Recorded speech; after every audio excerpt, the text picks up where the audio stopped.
Alright, so for my last example, I'm going to be doing number 24. Again, we're going to put this in standard form. So first thing I look, x is being squared, so I know this is going to be vertical. If it's vertical, our standard form is going to look like x minus h squared equal to 4p times y minus k. So from here, x squared and x need to remain together. This 8y is going to get moved over to the other side. So it's going to look like negative 8y minus 34 is equal to 2x squared plus 20x. So stop right here. Notice two things here. That is our coefficients. Look, both of those variables have coefficients, so we're going to have to factor out those coefficients. I'm going to hold off on factoring this side. We're going to wait until we handle the squared side first, okay? So always do that. Let's take care of the squared side first.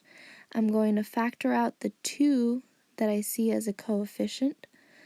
So this 2 is going to get pulled out, leaving us with x squared, and then 20x divided by 2 gives us 10x.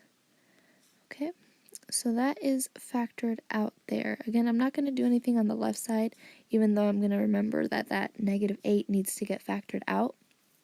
First, I'm going to finish completing the square over here. So the first step to complete the square, we already technically did, pulled out that 2. And the next step, look at the x term, its coefficient is 10, divide that by 2 and then square it. 10 divided by 2 is 5, 5 squared is 25. So I'm going to be adding 25 to both sides, but that should look like a 5 there. On this right hand side, this 25 is actually also multiplying by 2, so then we need to do the same thing on this left-hand side. So let me write out what it's going to look like. We have negative 8y minus 34, that was already there. We're adding 2 times 25, and that's going to equal 2 times x squared plus 10x plus 25. So on the right hand side, it's perfect for us to complete the square here. This is going to turn into x plus 5 squared. On the left hand side, I'm going to simplify this. That's negative 8y minus 34 plus 50, so that's really just 50 minus 34, which is 16. So we have negative 8y plus 16 is equal to 2 times x plus 5 squared. We're on our way towards that standard form. I already see this part is taken care of there. See how we have that x plus 5 squared? It's on the opposite side, but that's no problem.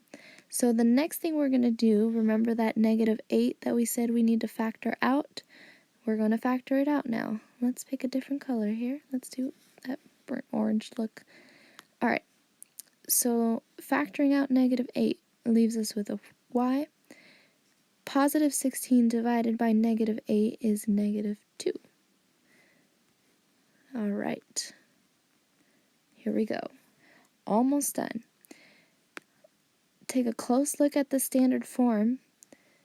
Do we have a coefficient here? Nope, there's nothing, right?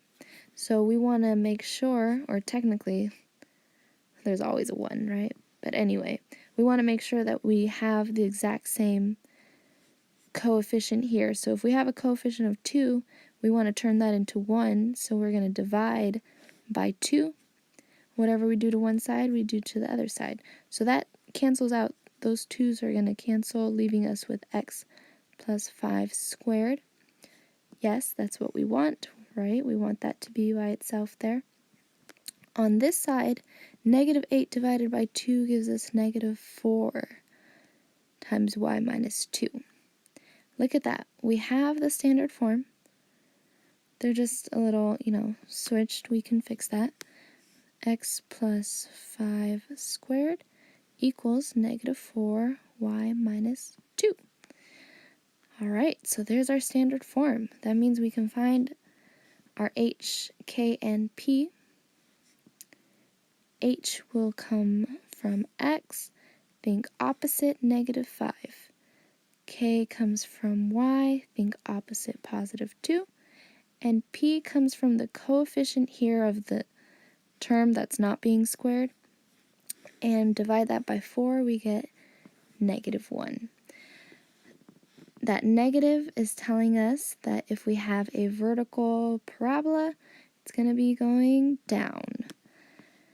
So let's go ahead and find all the parts here. Our vertex, HK, which will be negative 5. Oh, come on. There we go. Negative 5, comma 2. Our focus, since it's vertical, we're going to have the same x value. We're going to add p. So 2 plus negative 1 is just going to be 1, right? 2 minus 1 is 1. So there's our focus. And then comes our directrix. For the directrix, we are going to have y is equal to 2 minus negative 1. So here we did 2 plus negative 1. Here we're doing 2 minus negative 1, which is 2 plus 1. That gives us 3.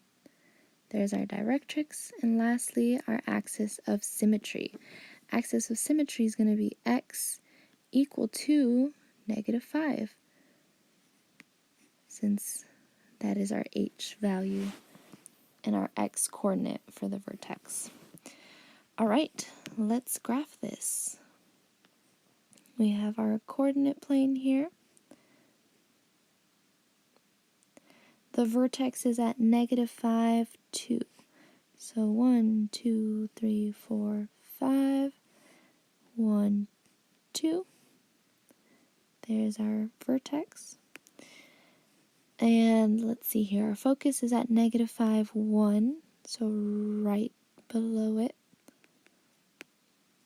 And our directrix is at y equal to 3. So we have that right there. There's our directrix. I'll point it out one more time. Notice the distance from the vertex to the directrix, vertex to the focus. What is that distance? It's 1, the same thing as our p. Our last part here, our axis of symmetry, is x equal to negative 5. So it's going to go right through there.